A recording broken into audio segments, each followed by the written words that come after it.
U.S. shutdown bleeds $400 million a day. Mass layoffs, empty towns, America on edge. $400 million burned every single day. Shutdown chaos, workers crushed, families frozen. $400 million gone every single day. Not in foreign wars, not in natural disasters, but in America's own shutdown. Federal workers are being crushed, told their jobs are non-essential as their paychecks vanish. Small towns that depend on those wages are being strangled. Restaurants empty, shops closing, families already falling behind on rent. This is not just gridlock in Washington, it is economic war on ordinary Americans, and every hour that ticks by drives the knife deeper. The victims aren't politicians in Congress, they are workers, families, and towns like yours. The U.S. federal government officially shut down on October 1st, 2025, after Congress failed to pass a budget extension beyond September 30th. It was not unexpected. The warnings had been clear for weeks. The White House had already ordered federal agencies to prepare mass layoff notices, a step rarely seen in modern American history. And yet, when the deadline passed, the lights went out across Washington. Here's what that actually means. More than 750,000 federal workers are furloughed, sent home without pay. Another 2 million essential employees, from Border Patrol agents to TSA screeners, are still working, but with no guarantee of a paycheck. Imagine guarding America's airports, patrolling its borders, or running its prisons while your own family has no income coming in. This shutdown is costing the U.S. an estimated $400 million every single day in lost wages and compensation. That's not just a line item in a budget report. That's $400 million that should be circulating through grocery stores, gas stations, car dealerships, and local restaurants. Instead, it's frozen, locked in limbo. And every day this continues, the pressure builds. Shutdowns don't just hurt federal employees, they hurt everyone who depends on them. In towns where a federal agency is the largest employer, small businesses see sales collapse within days. One diner owner near a Virginia military base put it bluntly, "If they don't get paid, I don't get paid." In 2019, during the last prolonged shutdown, restaurants in Washington, D.C. reported sales drops of 40% or more. Local economies from Huntsville, Alabama to Boulder, Colorado, places reliant on federal labs and defense contracts, saw sudden contractions. And this time, the layoffs are even more aggressive, with agencies reportedly firing staff outright instead of furloughing them, only to scramble and rehire later. Chaos isn't just possible, it's already happening. The Federal Aviation Administration has furloughed over 11,000 staff, while thousands of air traffic controllers remain on the job without pay. Pilots are raising alarms. Airline executives warn of cascading delays. Think about it. The people guiding planes through American skies are now working for free. How long can morale last before safety itself is compromised? The Department of Homeland Security is in no better shape. Border Patrol agents, TSA officers, Coast Guard crews, all are being told to keep working, but with paychecks frozen. It's a national security gamble. Protect the border, but don't pay the people protecting it. This is how a superpower weakens itself from within. Some might dismiss $400 million a day as a fraction of the U.S. economy, but here's the truth. That money is concentrated in ordinary households. A federal worker in Ohio who misses 2 paychecks may cancel their child's braces. A family in New Mexico may miss mortgage payments. A shopkeeper in Maryland may shutter their business after weeks of no customers. When wages stop, life stops. Economists warn that if the shutdown drags on, it could shave 0.2 to 0.3 percentage points off GDP growth each month. That may sound small, but in a fragile economy already battling inflation and high interest rates, those decimals add up to billions in lost output. And history shows those losses are never fully recovered. So why did this happen? At its core, the shutdown is the result of partisan deadlock, a bitter clash between Congress and the Trump administration's budget demands. The Doge team inside the administration, pushing aggressive cost-cutting and non-essential purges, escalated the crisis. Agencies were told to not just furlough, but terminate workers outright, creating a wave of panic. The result? Mass confusion, botched layoffs, and frantic attempts to rehire the very employees just let go. Republicans blamed Democrats for blocking spending bills tied to immigration and defense. Democrats accused Republicans of deliberately manufacturing chaos to impose cuts. And while they fight, it's workers and families who pay the price. Numbers can't capture the fear. Imagine being a federal scientist told your research is suspended indefinitely. Imagine being a corrections officer forced to work double shifts with no pay in sight. Imagine being a single mother in a small town whose only paycheck comes from a federal job, now frozen. These aren't abstract policy debates. These are real people watching their lives unravel by the hour.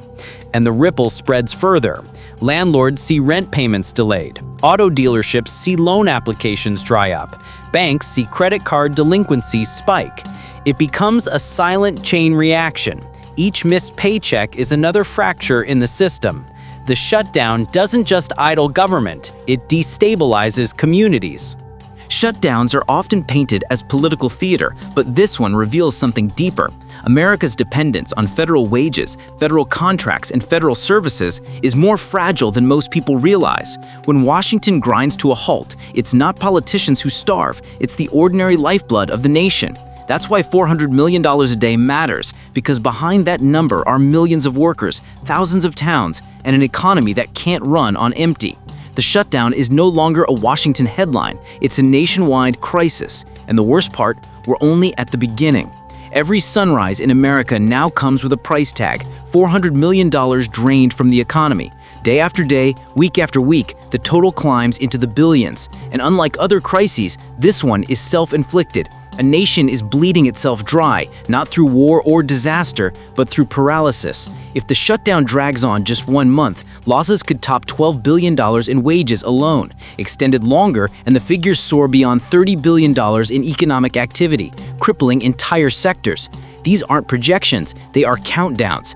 Every day the clock ticks, America loses another slice of itself. Shutdowns aren't just domestic crises, the world is watching. Foreign investors track every lost paycheck, every missed payment, every sign that America is no longer reliable. Credit rating agencies have already warned of potential downgrades, and if confidence wavers, borrowing costs spike. Imagine the ripple effect: higher interest rates on U.S. debt, a weaker dollar, shaky stock markets worldwide. In 2011, even the threat of default triggered a downgrade of America's AAA rating. Today, a prolonged shutdown could unleash similar panic, only worse, because this time it's tied directly to jobs, wages, and real human suffering. Foreign competitors exploit the moment. China points to Washington's chaos as proof that America is in decline. Russia frames it as evidence of Western instability. The shutdown isn't just a domestic embarrassment, it's a geopolitical weapon in the hands of rivals. But while global markets worry, the collapse is most visible in America's small towns. Places where a federal office or military base employs half the population. Places where contractors depend on steady checks from Washington. When those paychecks vanish, the entire town trembles. In 2019, one report found that restaurants in federal-heavy communities lost up to 60% of their business during the shutdown. This time, layoffs are deeper, more chaotic, and potentially permanent. Imagine a town where the local diner, the daycare, the hardware store all depend on workers from a nearby federal agency. Now imagine all those workers are suddenly without pay. That's not just a slowdown, it's economic suffocation. And once those businesses close, many never reopen. That is how shutdowns leave scars that last for years. Why allow this collapse? The answer lies in Washington's political gamble. The Trump administration's DOJ team insists the cuts are necessary to purge waste. Congressional leaders claim they're defending fiscal discipline. But the cost of this gamble isn't measured in savings, it's measured in destroyed livelihoods. Shutdowns were once symbolic standoffs. Now they're weapons, used to pressure, punish, and destabilize. But the victims aren't the lawmakers. They're workers told they're non-essential. their families forced to choose between food and rent, their communities emptied of their economic backbone.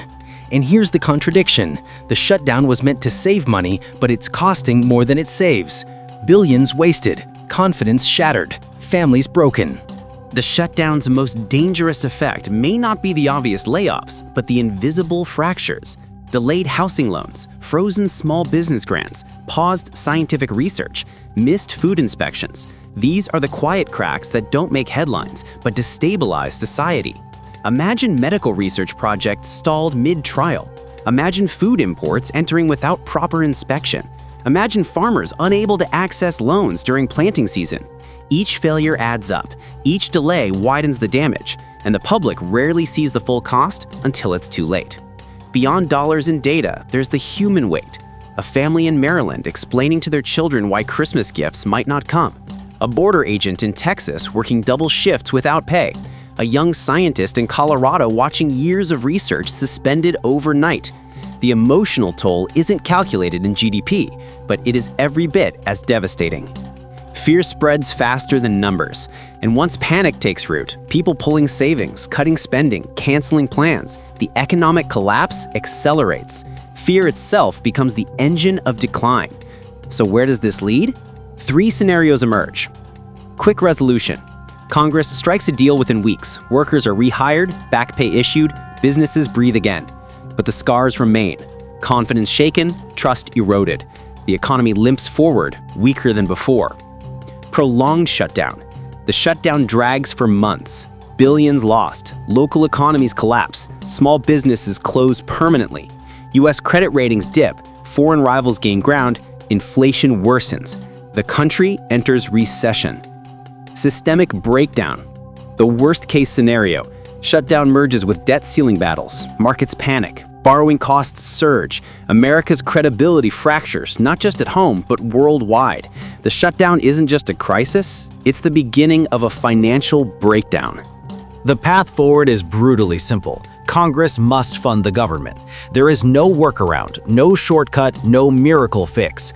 Each day delayed is $400 million lost. Wages never fully recovered. Workers need stability, businesses need cash flow, and America needs credibility. Some propose emergency executive measures, but those face legal battles. Others suggest partial funding, but that only drags out the pain.